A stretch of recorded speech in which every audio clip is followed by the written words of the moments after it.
Alors, pour l'organisation de tes dossiers dans notre cours, ce qui est important, c'est d'aller regarder la table des matières. Donc, tu peux ouvrir ça dans un onglet. Et deuxièmement, tu vas travailler dans un Google Drive ce semestre. Donc, tu peux te connecter avec ton compte Gmail. Et tu vas créer des dossiers comme tu veux pour t'organiser. Personnellement, moi, j'aurais par exemple peut-être 12e année. On est dans le semestre 1 comme sous-dossier. Et après ça, on va créer un dossier pour chacun de nos unités. OK, on peut l'appeler soit unité 1 ou si tu préfères juste l'appeler 1. Comme tu veux. Mais les numéros sont importants. Parce que c'est bien de les avoir en ordre. Donc, j'aurai un dossier pour l'unité 1. Ensuite, je viens d'ouvrir ma table des matières. Fait que j'ai ensuite le dossier pour l'unité 2. Tu peux juste copier.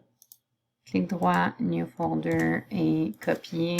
Moi, j'aime mieux les traits que les deux petits points. Fait que je vais mettre comme ça. Et ainsi de suite. Donc, vous allez voir que on peut les mettre en ordre. Puis on va les voir en ordre dans lesquels les unités vont apparaître dans notre cours. Alors, une fois que tu auras créé tes dossiers pour chaque unité, ça va ressembler à ceci. Moi, d'habitude, je me crée toujours un dossier divers ou miscellaneous en anglais, juste pour quand j'ai des documents puis je sais pas trop où les mettre, je vais les mettre là-dedans. Donc, dans ces dossiers-ci, pendant l'année, tu vas insérer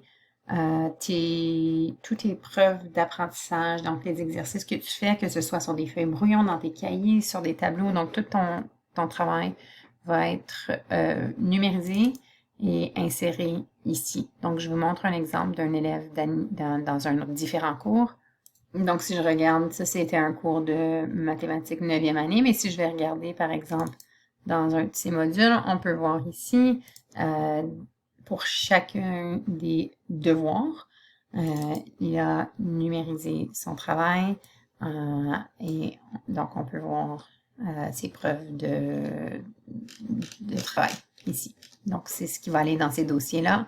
Et puis, si vous voulez ajouter d'autres choses, bien sûr, vous pouvez ajouter des notes ou quoi que ce soit. Ça, c'est au choix. Parce que vous aurez toujours accès aux notes dans le calendrier. Mais si vous voulez en faire une copie dans vos propres dossiers, ça c'est quelque chose que vous pouvez faire si vous voulez. Mais pour l'instant, c'est vraiment de créer ces dossiers ici. Puis en fait, il devrait en fait être dans un sous-dossier qui s'appelle mathématiques. Donc, au lieu de l'appeler c'est notre cours de fonction avancée ou si vous voulez l'appeler maths 12, appelez-le ce que vous voulez. Quelque chose qui va vous permettre de savoir ce que c'est. Donc, en fait, puisque vous avez plus qu'un cours et plus qu'un semestre, c'est peut-être une bonne idée de le mettre dans un sous-dossier. Et voilà. Donc, ce dossier-ci, que vous l'appelez mathématiques ou maths 12 ou fonction avancée, vous devez le partager avec moi. Donc, vous allez aller cliquer sur Share et vous allez taper mon adresse avec laquelle je vais vérifier vos devoirs et ainsi de suite. Donc, c'est mathmission, mais m4th.mission@gmail.com. OK, et ensuite, c'est tout. Vous allez cliquer sur Done. Suite à ça, vous allez me le partager à travers, donc si on regarde dans la première journée de cours dans le calendrier, vous devriez voir le lien suivant, donc remplis le formulaire de départ. Donc si vous cliquez sur ceci, vous allez entrer votre courriel Gmail qui est associé au compte Google pour lequel vous allez sauvegarder tous vos dossiers en mathématiques cette année. Vous m'écrivez votre nom et ici, vous allez aller me chercher le lien vers ce dossier le dossier racine que vous venez de créer.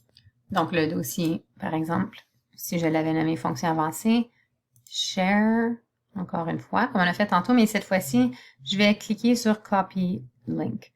Donc, ça peut être ici anyone on the internet ou sinon, ça peut être restricted, c'est pas grave parce que dans le fond, tu me l'as partagé à Math Mission. C'est ce qui est important pour notre cours.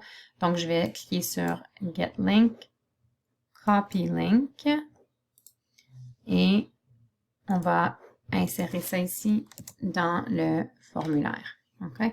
Et ensuite, vous allez remettre.